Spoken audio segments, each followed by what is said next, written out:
Olá, queridos, que a graça e a paz de nosso Senhor e Salvador Jesus esteja aí sobre a sua vida, sobre a sua família e sobre o seu lar no dia de hoje. Vamos para o nosso devocional e o texto que eu quero compartilhar está em Apocalipse, no capítulo 1, a partir do verso 4.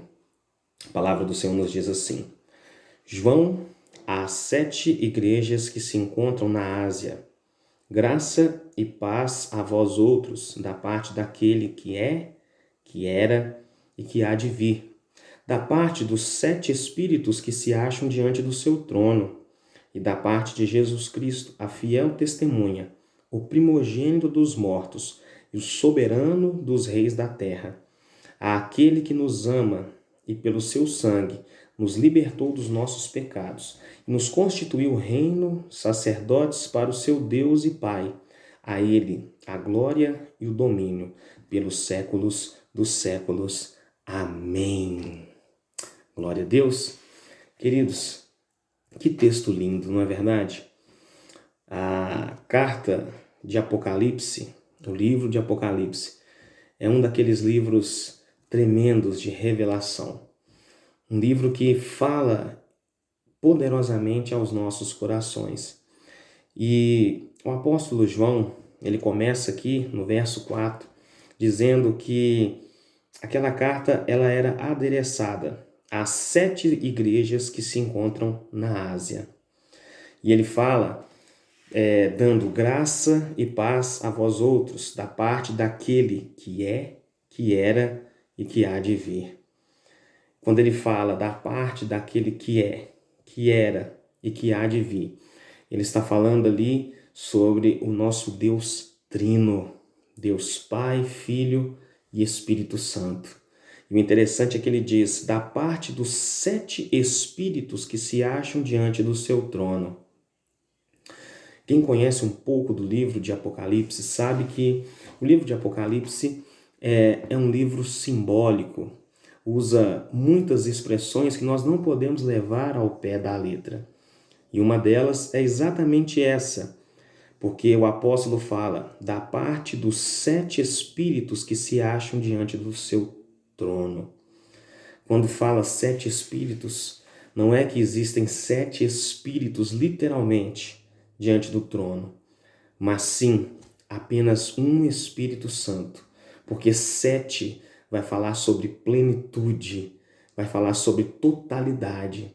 E nós entendemos que o Espírito Santo de Deus, ele é Deus na sua totalidade. Ele não é simplesmente um poder, uma força que vem, não.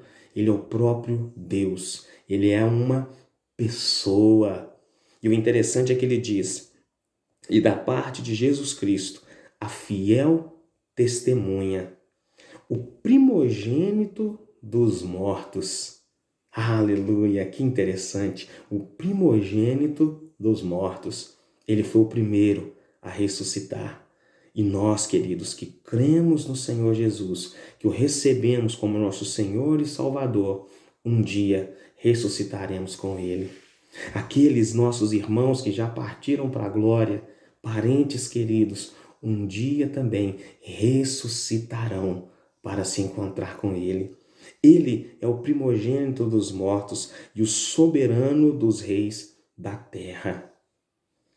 Querido, o nosso Deus não perdeu o controle de nada. A palavra soberano fala de dono. E o nosso Deus Trino, Pai, Filho e Espírito, Ele é o dono de todas as coisas e nada foge ao controle dele. E o texto continua, aquele que nos ama. Aleluia. Querido, eu e você somos alvo do amor do Deus Trino. Somos alvo do amor do Senhor Jesus. A palavra nos diz, na carta de Romanos, no capítulo 5, no verso 8, que Deus prova o seu amor para conosco, em que Cristo Jesus morreu por nós, sendo nós ainda pecadores. E o texto continua dizendo, aquele que nos ama e pelo seu sangue nos libertou dos nossos pecados.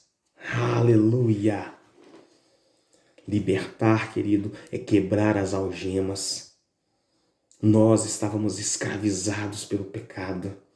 E o Senhor, Ele veio com poder sobre as nossas vidas, trazendo um novo nascimento. E nós o respondemos com fé e arrependimento, nos convertemos a Ele. E aí nós somos libertos do pecado. Vamos ser perfeitos? É claro que não. Mas nós podemos ser melhores. A nossa vida precisa ser marcada por antes de Cristo e depois de Cristo. E o texto continua. E nos constituiu reino, sacerdotes para o seu Deus e Pai. A Ele a glória e o domínio pelos séculos dos séculos. Amém. Sacerdotes. Eu e você, queridos, somos sacerdotes. Nós podemos ir até a presença do Senhor. Nós não temos mais o véu do templo. O véu do templo foi rasgado e hoje nós podemos entrar na presença do Senhor, porque o Senhor Jesus, Ele pagou o preço pela minha e pela sua vida, e somente Ele pode ser o nosso mediador. Que você se alegre com essa palavra nesse dia de hoje, possa meditar nela, em nome de Jesus.